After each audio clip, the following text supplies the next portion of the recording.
Do you know that sometimes a person's helplessness can make them do unimaginable things? Like stealing money, committing a robbery, getting into violent fights, or doing something so horrifying that it shatters all faith in humanity. But committing a crime in the name of helplessness doesn't justify it. Today's story is something like that. Before we start the video, please like it and subscribe to the channel. Today we're going to talk about the Medi Ratta family case. This story begins in the Faridabad district of Haryana state. There was a house in Sector 7A of Faridabad called Savitri Bhavan. This is from the year 2019.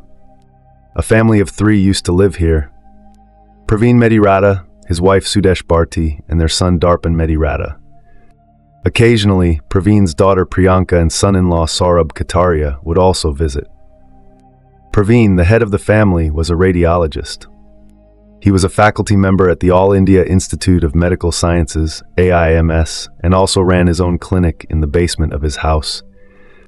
A digital X-ray clinic, where he would examine patients using an X-ray machine installed in the basement. His wife Sudesh Bharti was a retired teacher. His son Darpan was an engineer working in a company in Gurugram. His daughter Priyanka, after getting married in 2013, had settled in Indirapuram, Ghaziabad, and worked at HCL Technologies in Noida. Her husband Saurabh also worked in a digital engineering firm, Vach USA, in Gurugram. All in all, this was a well-educated and prosperous family. Everyone held respectable jobs, and the household lacked for nothing. The family relations were generally good, and they were friendly with their neighbors. Most of the time, only the elderly couple, Praveen and Sudesh, stayed at home. Their son would visit occasionally, and the daughter and son-in-law would mostly come on weekends. Now we come to the date, 9th November 2019. From midnight of that day, strange things started happening in the Medi Ratta household. Neighbors noticed that the main gate of the house had been open since the previous night. Even the basement was open, but the ground floor door was shut. No family member had been seen outside that morning, nor were they out for a walk, as they usually were. Even though the daughter and son-in-law were reportedly visiting, no one was visible. The TV inside was on at a very high volume, and the family's female dog, Ruby, had been barking non-stop since last night. By the time it was afternoon on November 9th, the neighbors started to pay attention to all these unusual things. Dr. Praveen used to open his clinic daily. This was the place where patients used to come for X-ray tests. But today, Praveen hasn't opened his clinic. Since morning, today's newspaper was lying near the door, and no one came out to collect it. Every morning, Praveen used to go for a morning walk with his dog, but today, he didn't go. However, his family was inside the house because the TV was on, but no one was visible since morning. According to some news reports, the maid arrived to work in the morning. She rang the doorbell, but no one answered. She knocked on the door as well, but when no one responded from inside, she left. Neighbors also felt a strange emptiness and a bit of unease while looking at the house. Then one neighbor called Dr. Praveen to ask why the clinic hadn't opened and to check on him. The phone rang fully, but no one picked it up. This was quite concerning. The neighbors also called the son Darpan, who worked in Gurugram. They informed him that no one had been seen at the house since morning, the TV was on, and the dog was barking. Darpan, who was in Gurugram, had spoken to his mother the previous night and asked about her well-being, but he had no idea what was happening today. Some neighbors decided to visit the house themselves to find out more. They rang the doorbell, but no one opened the door. They also noticed some red shoe-like marks outside the front door. A few neighbors even peeped into the basement from a window and saw that the floor was covered with red liquid, as if it were blood. Upon seeing all this, the neighbors were terrified and immediately called the police. The call came in between 12:15 p.m. and 2:30 p.m. A police team from Sector 7 arrived at the scene. The neighbors informed them of everything and showed them the red marks outside. The police also rang the doorbell and called inside, but perhaps due to the loud TV, no one heard. It was then decided to break open the door. As soon as the officer pushed the door, it opened. Once inside, the police and neighbors were horrified to see two bodies lying on the floor in the living room, drenched in blood. The entire floor was covered in red. These two bodies were of Dr. Praveen's daughter Priyanka and son-in-law Saurabh. Both had deep wounds on their necks from a sharp weapon. Additionally, there were several other marks on their bodies. They had lost all their blood, which had pooled on the floor. The police immediately informed the forensic experts, the sniffer dog squad, and their senior officers. They began searching for Dr. Praveen and Sudesh, the head of the family. In a bedroom on the ground floor, Sudesh Bharti was found lying on the floor near the bed, soaked in blood. She too had deep wounds on her neck and many other injuries on her body. The police searched the entire house, but only 3 bodies had been found so far. The whereabouts of Dr. Praveen were still unknown. Some neighbors mentioned that there was a basement in the house where Dr. Praveen used to run his X-ray clinic. They had seen red liquid on the basement floor as well. The police then went to the basement where they found Dr. Praveen's body near the X-ray machine. He too had wounds on his neck and body from a sharp weapon. Out of the 5 family members, 4 had been murdered. The house was soaked in blood, and the scene was horrific and gruesome. The forensic team and sniffer dogs soon arrived. After assessing the living room, the police believed that there might have been an attempt to resist or escape. Perhaps the daughter and son-in-law had tried to defend themselves from the attackers, as some furniture had been moved, and there were bloodstains and handprints on the walls. In Sudesh Bharti's bedroom, some items were scattered. The neighbors began informing the family's relatives and close friends. The police took the number of the family's son, Darpan, and called him to break the tragic news.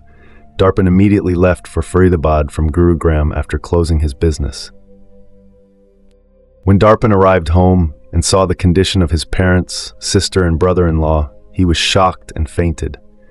Relatives rushed him to the hospital. Close family members were crying uncontrollably. The police began their investigation and sent the 4 bodies for post-mortem. Upon inspecting the house, the police found that no valuables were missing.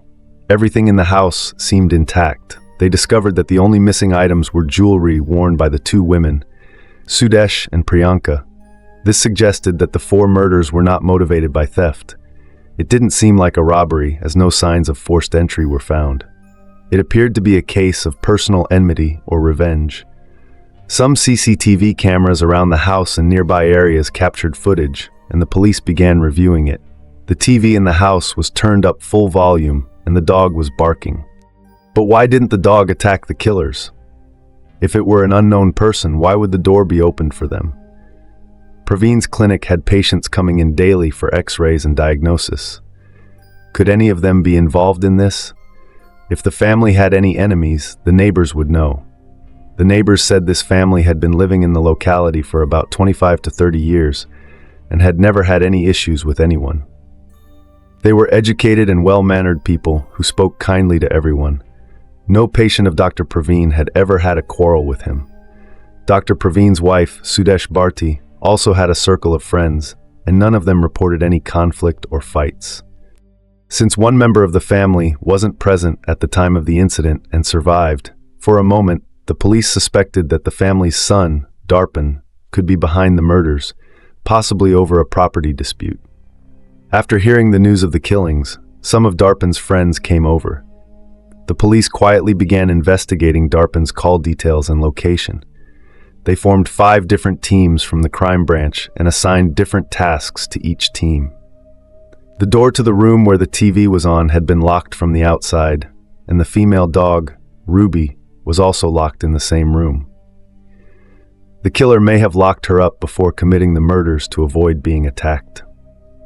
According to some neighbors, they had seen the family alive until the previous evening. Based on this, the police started reviewing footage from the evening until the neighbors reported the incident, which was the following afternoon.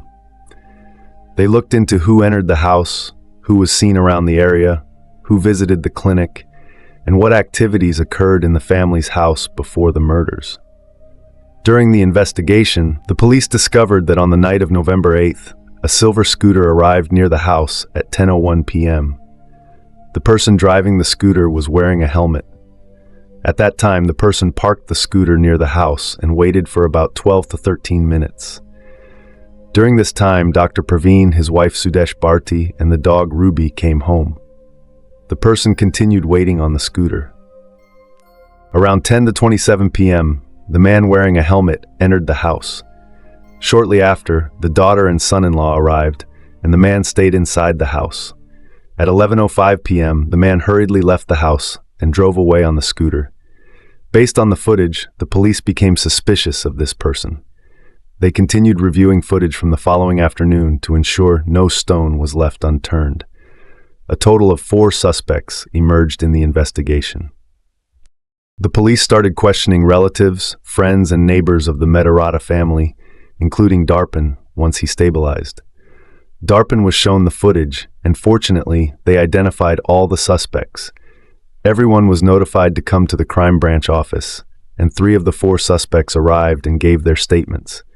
They were found innocent, but the 4th suspect, Mukesh did not show up. Darpan identified Mukesh in the CCTV footage as the man who came on the scooter that night. Mukesh was Darpan's friend. Police had already investigated Darpan's call details and location, which cleared him, but the revelation of Mukesh being involved raised suspicions again. Some close individuals claimed that Darpan and his mother, Sudesh, did not have a great relationship, while others believed minor conflicts happened in every family, and it didn't mean he would commit murder. However, when police questioned Darpan, he acknowledged some tension with his mother but denied being angry enough to kill anyone. Moreover, he had spoken to his mother on the phone the night of the murders and knew she was expecting his sister and brother-in-law. Darpan was cleared of suspicion. Now the focus shifted to finding Mukesh Thakur. He was from Rajiv Colony near Dab Sabzi Mandi in Faridabad and worked as a gym trainer. Mukesh had met Darpan at the gym where he worked. The incident took place on the night of November 8th, and the police began questioning everyone and checking CCTV footage. They eventually identified 4 suspects, including Mukesh, who was asked to come to the crime branch office. Mukesh did not show up. The police tracked down his family on November 10th, and Mukesh's mother revealed that her son had left for a trip to Haridwar with his friends. His belongings were gone, and he had taken some clothes. Later, the police found the silver scooter from the CCTV footage at Mukesh's house, with blood stains on the handle and key. The scooter belonged to Mukesh's brother. The investigation showed that Mukesh had been at the scene the day the family was found dead, and his wife provided a note written by him saying, "I have killed 4 people, and I might commit suicide." Police then found that Mukesh had left his gym early on November 8th, claiming he needed to attend a wedding, but when he returned to work, his hand was injured, and he claimed it was from a fall when a dog ran in front of his scooter. This raised the police's suspicions. Further investigation revealed that Mukesh had accumulated a large debt due to online gambling. He had borrowed money from various clients, even making up fake stories to convince them to lend him money. He owed a significant amount and decided to rob Darpan's house. Mukesh had been to Darpan's house before and noticed that it was luxurious. His parents were old, and Darpan wasn't home. He planned a robbery and purchased a knife a week before the incident. On the night of November 8th, he went to Darpan's house, waited for the family to return from their walk, and entered wearing a helmet. He pretended to need medical attention for an injury and was allowed in. While the family was distracted, he attacked them, killing Dr. Praveen, Sudesh, and their daughter Priyanka and son-in-law Saurabh. Mukesh took their phones, jewelry, and escaped on the scooter. He initially claimed he had planned only a robbery but was forced to kill when the family tried to resist. Police later discovered that he had killed the entire family to cover up the robbery. Mukesh was arrested on November 13th in Shirdi after an extensive manhunt, and he confessed to the murders.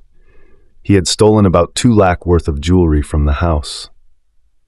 The case continues, and the investigation revealed that one man, in debt due to gambling, destroyed a family's life to pay it off. His actions left an entire family shattered.